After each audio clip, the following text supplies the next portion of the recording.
오늘 우리들에게 주신 하나님 말씀 사도행전 15장 22절부터 29절까지 말씀입니다. 사도행전 15장 22절부터 29절까지 기록된 하나님 말씀을 제가 받들어 읽습니다. 이에 사도와 장로와 온 교회가 그 중에서 사람들을 택하여 바울과 바나바와 함께 안디옥으로 보내기를 결정하니 곧 형제 중에 인도자인 바사바라 하는 유다와 실라더라. 그 편에 편지를 붙여 이르되 사도와 장로된 형제들은 안디옥과 수리아와 길리기아에 있는 이방인 형제들에게 문안하노라. 들은즉 우리 가운데서 어떤 사람들이 우리의 지시도 없이 나가서 말로 너희를 괴롭게 하고 마음을 혼란하게 한다 하기로 사람을 택하여 우리 주 예수 그리스도의 이름을 위하여 생명을 아끼지 아니하는 자인 우리가 사랑하는 바나바와 바울과 함께 너희에게 보내기로 만장일치로 결정하였노라. 그리하여 유다와 실라를 보내니 그들도 이 일을 말로 전하리라. 성령과 우리는 이 요긴한 것들 외에는 아무 짐도 너희에게 지우지 아니하는 것이 옳은 줄 알았노니 우상의 제물과 피와 목매어 죽인 것과 음행을 멀리할지어다. 이에 스스로 삼가면 잘 되리라. 평안함을 원하노라 하였더라. 아멘. 현대사회를 일컬어서 갈등 사회라고 합니다. 갈등이란 말, 칡나무 갈자와 등나무 등자입니다. 이제 무엇을 타고 휘감고 올라가는 성격을 가지고 있는 칡나무고 그리고 등나무인데 그 하나만 나무 등걸 덮고 올라가도 요즘 길 다니다 보면 칡덩쿨이 이제 나무를 완전히 덮은 그런 모습들 보지 않습니까? 그 칡덩쿨이나 아니면 뿌리에서 암 특효약이 발견되면 깨끗이 정리될 겁니다.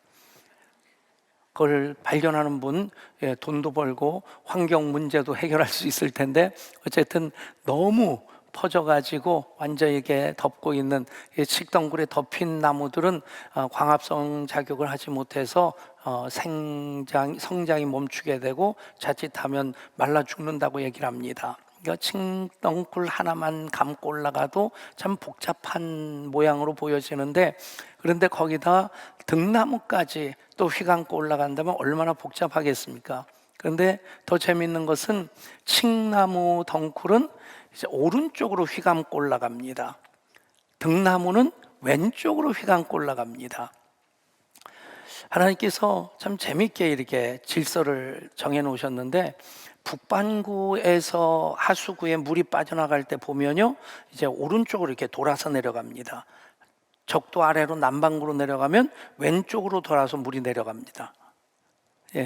지구의 자기장 때문에 그런 건데 또 생명체 중에서 오른쪽으로 감고 올라가는 게 97% 정도 되고 왼쪽으로 감고 올라가는 게 한 3%쯤 된다고 해요. 근데 문제는 이게 같이 한 나무를 타고 올라간다면 문제가 됩니다. 그렇지 않습니까? 그냥 같이 오른쪽으로 가득 올라가면 괜찮을 텐데 오른쪽으로 돌고 왼쪽으로 또 하나는 돌고 그러다 보면 얽히고 설키는 아주 복잡한 모양이 됩니다. 여러분, 이 갈등이란 말, 우리 사회를 들여다보면 그렇게 얽히고 설킨 일들이 참 많지 않지 않습니까? 그리고 미국 대통령 선거를 보면서 참 미국도 갈등이 심하다. 트럼프가 낙선이 됐고 아직 낙선을 인정을 하지 않고 버티고는 있는데 재미있는 것이 지금까지 역대 대통령 당선자 중에서 물론 바이든도 최고 득표로 당선이 되었지만 이 낙선된 사람 중에서도 최고 득표라는 거예요. 지금까지 역대 대통령 득표수보다 더 많은 득표를 얻었는데 낙선이 된 겁니다. 그러니 사회가 둘로 딱 나뉘어져 가지고 지금 갈등이 점점 심화가 되어지고 있습니다. 문제는 어떤 사회든 어떤 조직이든 갈등이 없는 곳은 없다는 얘기입니다. 집안의 갈등 참 많습니다. 부부 갈등, 고부 갈등, 시어머니와 며느리 갈등 뿐만 아니라 요즘은 장서 갈등이 고부 갈등보다 더 심하다고 해요. 장모, 장인하고 그리고 사위와의 갈등. 점점 그 부인 쪽이 세지다 보니까, 옛날에는 남편 쪽이 세니까 고부 갈등이 심각했는데 요즘은 부인 쪽이 세지다 보니까 이제 장서 갈등이 심각해지고, 또 부모와 자녀 간에도 갈등이 있습니다. 부모와 자녀의 갈등은 또 세대 갈등이기도 합니다. 집 밖으로 나가보면 남녀 갈등, 또 빈부 갈등, 사제 갈등, 지역 갈등, 소위 진영 논리로 얘기되어지는 보역 갈등, 여야 갈등, 노사 갈등, 등등 끝이 없습니다. 온통 얽히고 설킨 갈등 사회. 그런데 전통적으로는 갈등이 나쁜 것이라고 생각을 했어요. 그런데 새로운 학설이 생겼는데, 갈등이 없는 사회가 오히려 더 위험하다는 거죠. 여러분, 전 세계 나라 중에서 가장 갈등이 없어 보이는 나라가 북조선 인민공화국입니다. 거기는 갈등을 표출할 수가 없어요. 불만을 얘기할 수가 없습니다. 당이 지시하면 그냥 그대로 따라가는 것이고, 그냥 수령 동지를 위해서 심지어는 돌아가시고 이미 이 몸이 죽고 100번 고쳐 죽었을 텐데 그 동상 세워놓고 사진 걸어놓고 그렇게 그 유시를 지킨다고 합니다. 전혀 갈등이 없어 보이는데 그 사회는 죽은 사회입니다. 자유가 없습니다. 여러분, 문제는 일단 우리가 갈등 사회 속에 살고 있다는 것을 전제해야 됩니다. 왜냐하면 우리는 에덴 동산에 사는 사람들이 아니라 에덴의 동쪽에 사는 사람들입니다. 우리들은 의인으로서 사는 사람이 아니라 하나님이 그리스도의 피로 우리를 값주고 사셔서 의롭다고 인정해 주셨지만, 사실은 의인이 없나니 하나도 없다. 다 죄인입니다. 죄성을 가지고 있습니다. 그러니 갈등이 없을 수는 없습니다. 문제는 그 갈등을 어떻게 해결하느냐 하는 것에 따라서, 정말 나쁜 지도자는 갈등을 이용해서 자기 이권을 차지하는 사람들입니다. 그런 사람이 지도자로 있는 회사든지 아니면 나라든지, 그 나라는 그 백성들까지 불행할 수밖에 없습니다. 오늘 말씀을 통해서 교회 공동체 속에도 갈등이 있음을 보게 되는데, 그 갈등을 우리의 믿음의 선진들인 사도들이 어떻게 풀어나갔느냐 하는 것입니다. 그 원칙은 말씀입니다. 예수님이 주신 말씀에 순종하고 성령님의 인도하심을 따를 때 그 갈등으로 인해서 공동체가 찌그덕찌그덕 하는 것이 아니라 오히려 선교적인 방향을 정리하고, 그렇게 계속해서 땅끝까지 이르러 증인되라 하신 말씀에 순종함으로 힘차게 전진할 수 있게 되었다는 것입니다. 그들은 먼저 주님의 말씀을 붙잡습니다. 마태복음 20장 25절부터의 주님의 말씀입니다. 예수께서 제자들을 불러다가 이르시되 이방인의 집권자들이 그들을 임의로 주관하고 그 고관들이 그들에게 권세를 부리는 줄을 너희가 알거니와 너희 중에는 그렇지 않아야 하나니, 너희 중에 누구도 크고자 하는 자는 너희를 섬기는 자가 되고 누구든지 으뜸이 되고자 하는 자는 너희의 종이 되어야 하리라. 세상에서는 누가 크냐는 논쟁 가지고 싸우는데, 제자들이 누가 크냐는 것 가지고 다툼이 일어났을 때 예수님께서는 어린아이를 데려다가 어린아이와 같이 아니하면 결단코 천국에 들어갈 수 없느니라. 누구든지 나를 따라오려든 자기를 부인하고 자기 십자가를 지고 나를 따를 것이라.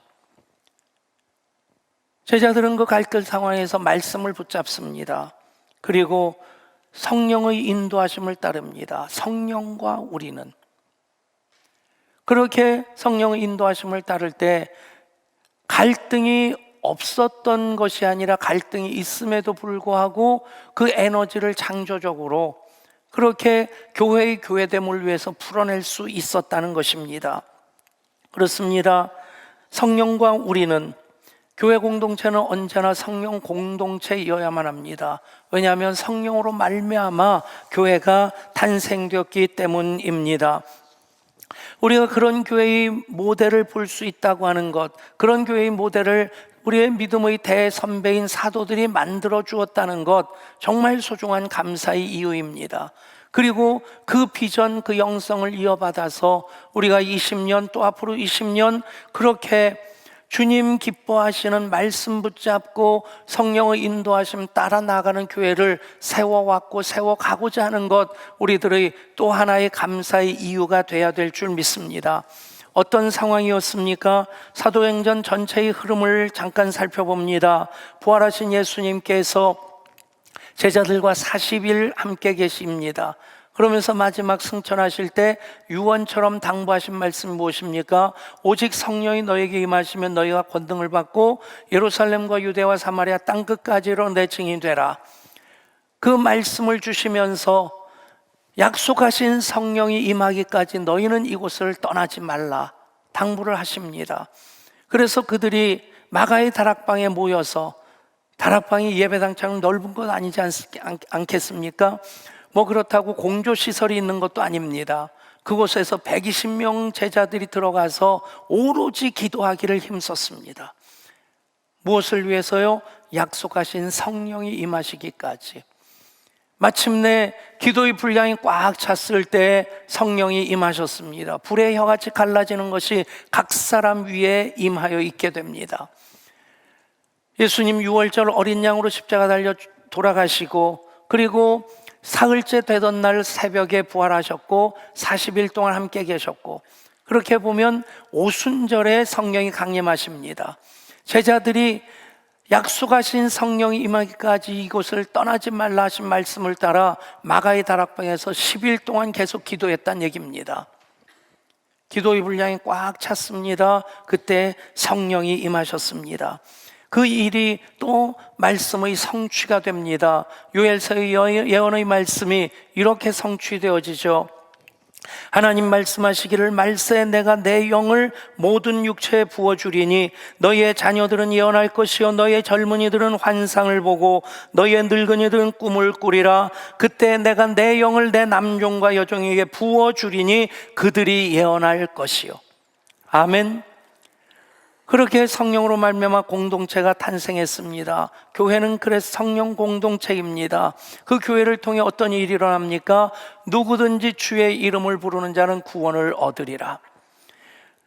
그래서 그들은 보고 들은 것을 선포하기 시작했고, 그때 3,000명이 예수를 믿고 한꺼번에 세례를 받는 일도 있었고요, 5,000명이 예수를 믿고 구원받는 일도 있었습니다. 베드로와 요한이 은과 금은 내게 없거니와 내게 있는 것으로 내게 주노니 곧 나사렛 예수 이름으로 일어나 걸으라 할 때에 40년 동안 걷지 못했던 그 장애인이 일어나 걷게 됩니다. 그 장면을 성경은 이렇게 기록합니다. 걷기도 하며 뛰기도 하며 하나님을 찬양하니라. 여러분, 성령 공동체로서 이런 역사가 일어날 때에 여러분, 하나님은 기뻐 춤추시는데, 그런데 사탄의 진영은 비상이 걸리는 겁니다. 그래서 그 교회 공동체 탄생할 때부터 자근자근 밟아버리려고 하는 그런 시도들이 간단없이 이어지게 되는데, 그 중에 앞섰던 사람이 사울이라는 청년이죠. 얼마나 열심히 특심했는지 다메섹까지 국경을 넘어서, 지금으로 얘기하면 평양까지 올라가서 신의주까지 올라가서 예수 믿는 사람들 잡아다가 예루살렘으로 끌고 오려고 올라갔던 겁니다. 그런데 하나님께서 그를 직접 만나 주십니다. 강한 빛으로 만나시고 고꾸라진 그에게 음성을 들려주십니다. 사울아 사울아, 내가 왜 나를 핍박하느냐? 주여 누구십니까? 내가 핍박하는 나 예수다. 여러분, 그렇게 해서 사울이 회심되어질 때에 하나님은 또 다른 일을 하고 계셨습니다. 어떤 일입니까? 베드로가 기도하고 그래서 좀 배가 고파 있을 때, 그런데 환상을 봅니다. 하늘에서 보자기가 내려오는데 그 안에 온갖 부정한 짐승들, 레위기에서 먹지 말라 만지지도 말라 했던 그런 부정한 짐승들이 가득 담겨있는 보자기가 내려옵니다. 이게 뭔가 하면서 바라보고 있는데 음성이 들립니다. 일어나 잡아먹으라. 주여, 내가 이런 것을 만지도 않았고 잡아먹다니요, 천만의 말만한 말씀입니다. 그런데 또 음성이 들립니다. 하나님이 깨끗하게 하신 것을 내가 더럽다고 하지 마라. 그 일이 3번 반복됩니다. 왜 하나님이 이 환상을 내게 보여주셨을까 생각하는 중에 이방인 백부장인 고넬료라는 사람이 베드로에게 사람을 보냅니다. 베드로를 청합니다. 아, 그래서 하나님이 이 환상을 보여주셨구나. 이방인인 고넬료와 가서 만나고 같이 밥을 먹는 것, 유대인들로서는 이건 금지된 일입니다. 그런데 그 일을 하나님이 하게 하신 겁니다. 그리고 나서 그런 과정을 통해 이제 안디옥 교회가 세워지죠. 예루살렘 교회는 유대인 그리스도인들을 중심으로 세워지고, 그렇게 이방인 그리스도인들로 중심으로 안디옥 교회가 세워집니다. 그 안디옥 교회 지도자들의 이름이 나오는데 바나바가 있고, 그 바나바는 성령과 지혜가 충만하여 칭찬받는 사람이었습니다. 그리고 회심한 사울, 그가 얼마나 악독한 일을 많이 했는지 다들 바짝 긴장하고 있는데, 그 회심한 사울을 예루살렘 교회로 데려다가 신원 보증을 하고, 그래서 예루살렘 교회 교우들과 사도들과 교제하도록 그 역할을 바나바가 합니다. 그 바나바와 또 그 다음 니게르라는 시몬, 니게르라는 말은 니그로라는 말입니다. 흑인이란 얘기입니다. 혹시 미국 여행하다가 새카만 사람 보고 니그로네 그랬다가는 총 맞습니다. 그 사람들에게 절대 니그로라는 말 하면 안 되고, 근데 흑인인 사람이 여기 지금 안디옥 교회의 지도자 중에 한 사람이었다는 얘기입니다. 그 다음에 구레네 사람 루기오라는 사람도 나오고, 마지막 마난이라는 사람이 나오는데, 마나에는 헤롯의 젖동생입니다. 그러니까 헤롯이 왕이고 왕과 함께 유모의 젖을 먹고 자라났던 그런 왕족이란 얘기입니다. 왕족도 있고 흑인도 있고 이방인들도 있고, 바나바는 당연히 유대인인데 헬라적인 많은 영향을 받은 사람이죠. 이런 사람들이 교회의 지도력으로 서 있는 교회, 다양성을 존중하고 그 다양성을 에너지로 삼는 교회가 바로 안디옥 교회였다는 얘기입니다. 그래서 그들 가운데 성령이 말씀하십니다. 내가 불러 시키는 일을 위해 바나바와 사울을 따로 세우라. 그래서 그들이 금식하고 기도하고 바나바와 사울을 안수하여 선교사로 파송합니다. 그러면서 바울의 1차 전도 여행이 시작됩니다. 안디옥 교회의 파송을 받고 그 이후로 여러 교회들이 세워지게 됩니다. 곳곳마다 복음이 선포되어지는 곳마다 교회가 세워졌습니다. 그들이 예수님을 그리스도로 영접하고 정말 진리 안에서 자유함을 누리고 있는데, 그런데 어떤 일이 생겨지냐면 예루살렘에서 어떤 사람들이 와서 그 교회들마다 찾아다니며 이 말을 하는 겁니다. 당신들 예수 믿는 거 잘한 것이다, 복받은 것이다. 그런데 제대로 예수 믿으려면 할례를 받아야 되고 율법을 지켜야 된다. 그것 때문에 교회마다 혼란스러워지는 겁니다. 진리는 자유하게 했는데 이들은 율법으로 그들의 자유를 얽매고 있는 겁니다. 그럴 때 그 문제가 아주 심각한 문제가 될 때 바울과 바나바 그리고 몇 사람의 지도자들이 예루살렘으로 올라왔습니다. 그리고 사도들에게 이 문제를 해결해 달라고 요청을 하는 겁니다. 그렇게 모인 회의가 사도회의입니다. 교회 역사로 보면 제1차 예루살렘 공의회, 교회의 공적인 첫 번째 회의라고 얘기를 합니다. 거기서 바리새인들로서 예수를 믿은 사람들, 그들이 똑같은 주장을 하는 겁니다. 이방인들도 예수 믿을 수 있다. 그런데 할례를 받아야 된다. 율법을 지켜야 된다. 그래서 그 문제를 해결하기 위해서 사도회의가 열려서 먼저 베드로가 얘기를 합니다. 7절 이하의 말씀입니다. 형제들아 너희도 알거니와 하나님이 이방인들로 내 입에서 복음의 말씀을 들어 믿게 하시려고 오래전부터 너희 가운데서 나를 택하시고 또 마음을 아시는 하나님이 우리에게와 같이 그들에게도 성령을 주어 증언하시고 믿음으로 그들의 마음을 깨끗이 하사 그들이나 우리나 차별하지 아니하셨느니라. 그런데 지금 너희가 어찌하여 하나님을 시험하여 우리 조상과 우리도 능히 매지 못하던 멍에를 제자들의 목에 두려느냐? 그러나 우리는 그들이 우리와 동일하게 주 예수의 은혜로 구원받은 줄을 믿노라. 아멘. 여러분, 만약에 베드로가 그 환상을 보고 고넬료를 만나는 그 일이 없었다면 베드로도 아직까지 좀 편협한 생각을 가지고 있었을 겁니다. 전통적인 생각에 갇혀 있었을 겁니다. 그런데 하나님이 하신 거거든요. 내가 깨끗하게 한 것을 내가 더럽다 하지 마라. 그래서 그 경험을 얘기하는 겁니다. 그 다음에 바울과 바나바가 하나님께서 자기들로 말씀하여 말미암아 이방인 중에 행하신 표적과 기사에 대해 자세히 얘기를 합니다. 즉 선교 보고를 한 것입니다.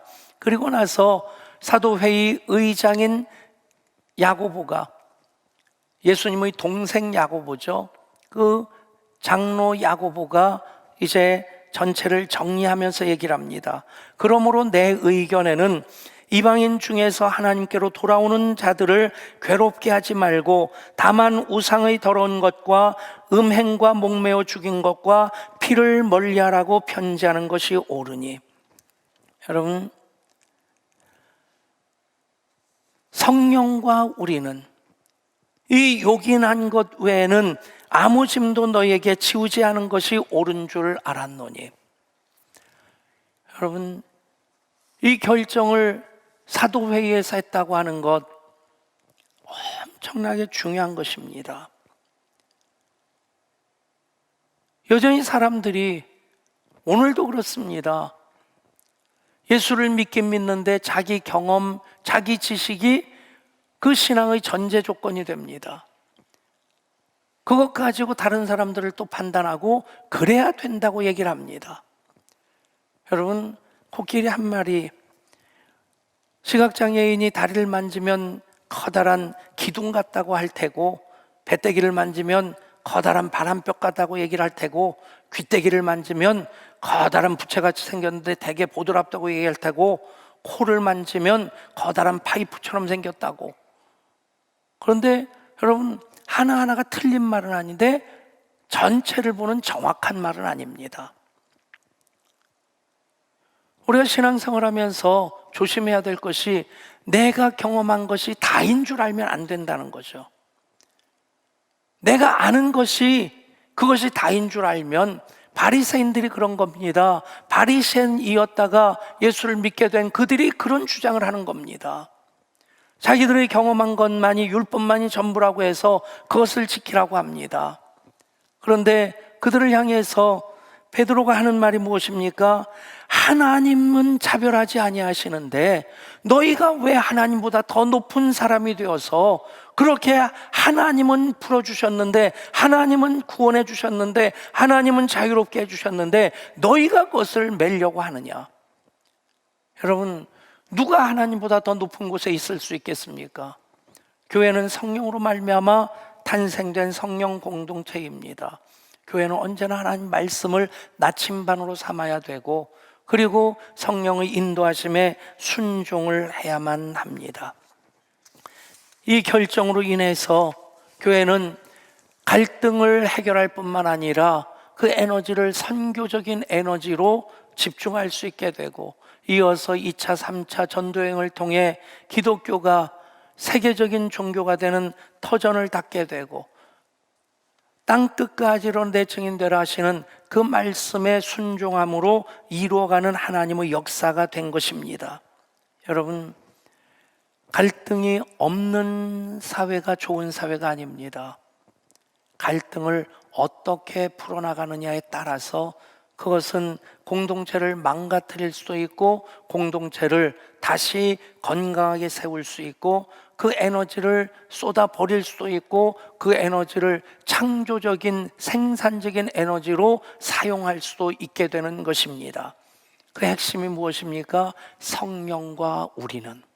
한번 따라 하실까요? 성령과 우리는, 성령과 나는, 성령과 우리 교회는, 성령과 우리 당회는, 성령과 우리 권사회는, 성령과 우리 사역팀은. 여러분, 그렇습니다. 목장도 교회 학교도 다 성령과 우리는. 그렇게 성령님과의 인격적인 관계 속에 성령님의 인도하심을 따르게 될 때에 오늘 우리가 이 말씀 통해서 보는 사도회의 결정, 이 결정을 우리의 믿음의 대선배인 사도들이 해주었다. 정말 감사한 겁니다. 멋진 일입니다.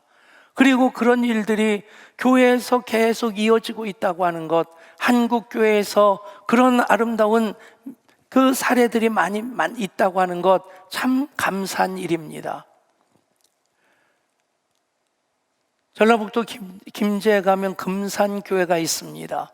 그 교회가 유명한 것은 기역자로 된 교회입니다. 보시면 기역자로 돼서 이쪽으로는 여자들이 들어가고 이쪽으로는 남자들이 들어갑니다.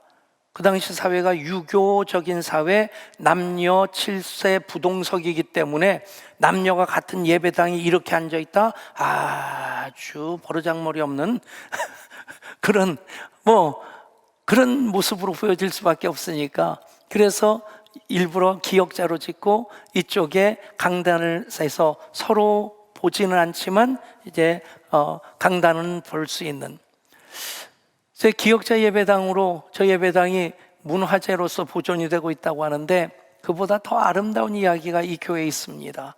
이 금산교회가 조덕삼이라고 하는 지주의 툇마루에서부터 시작되어집니다.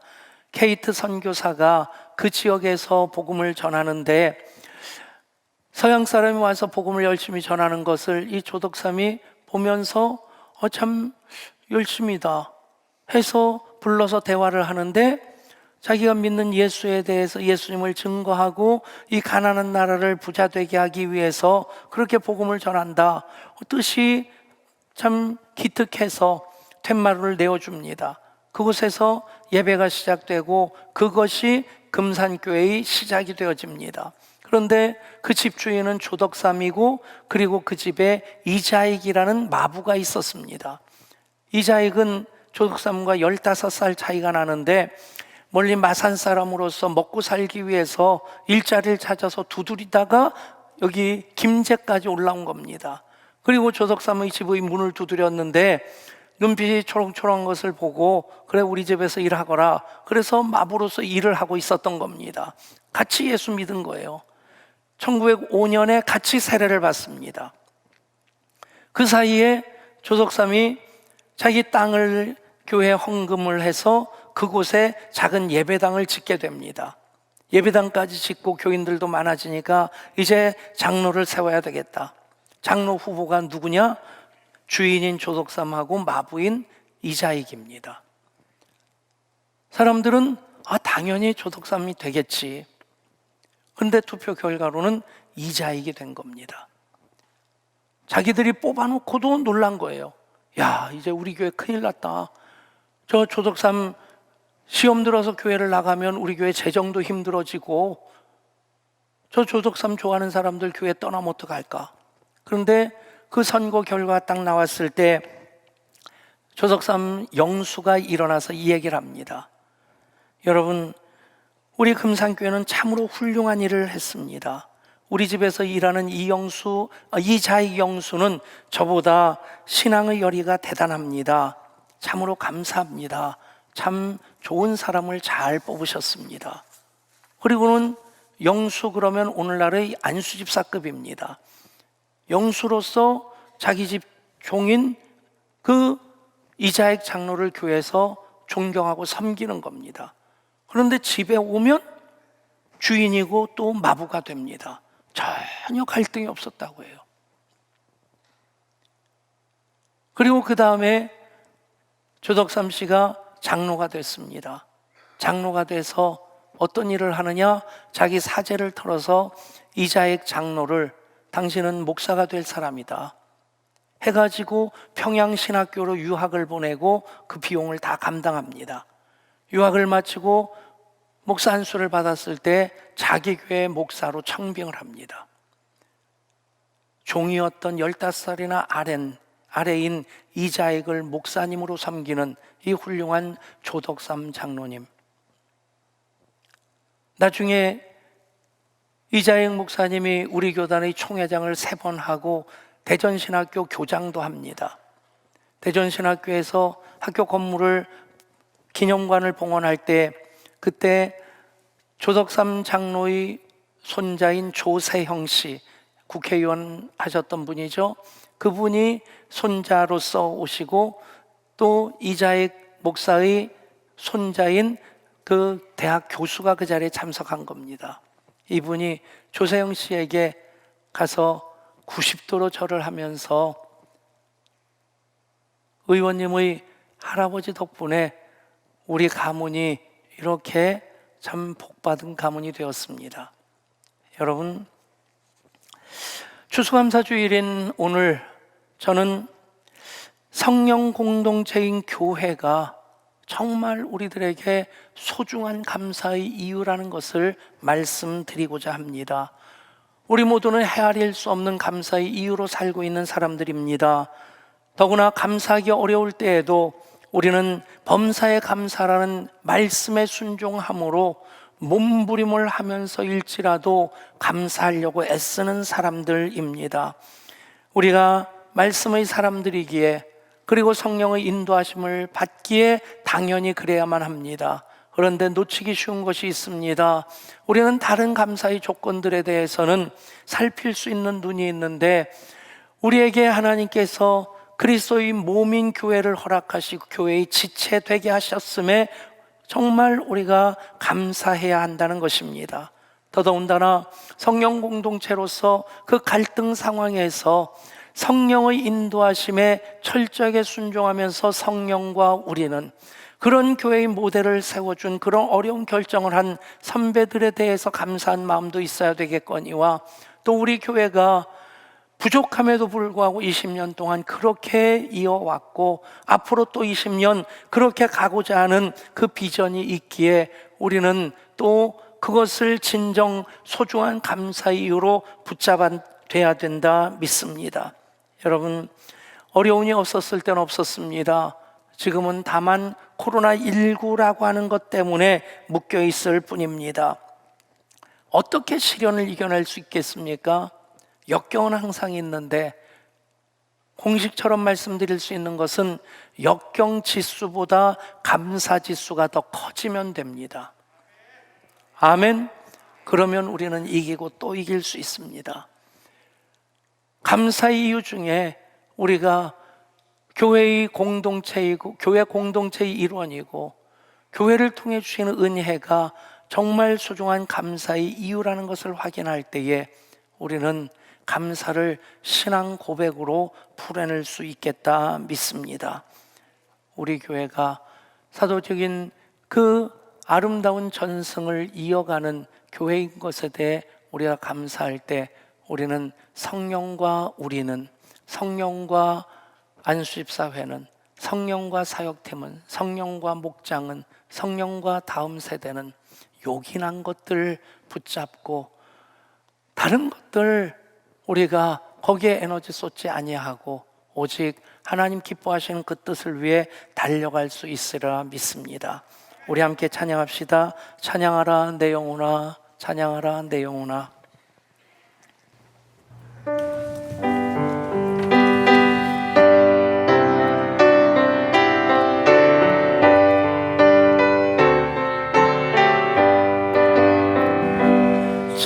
찬양하라 내 영혼아,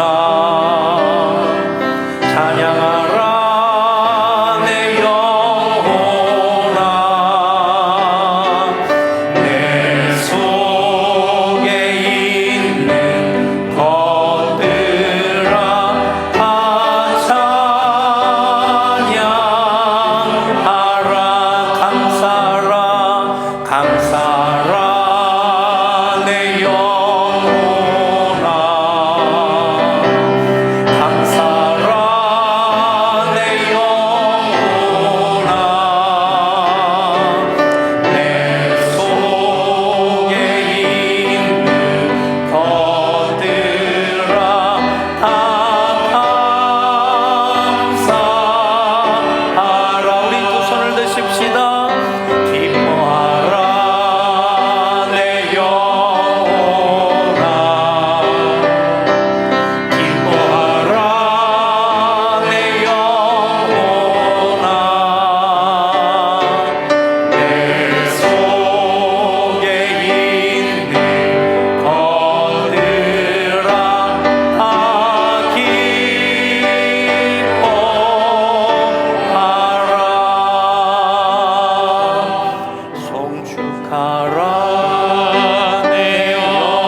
말씀 붙잡고 결단의 기도를 합시다.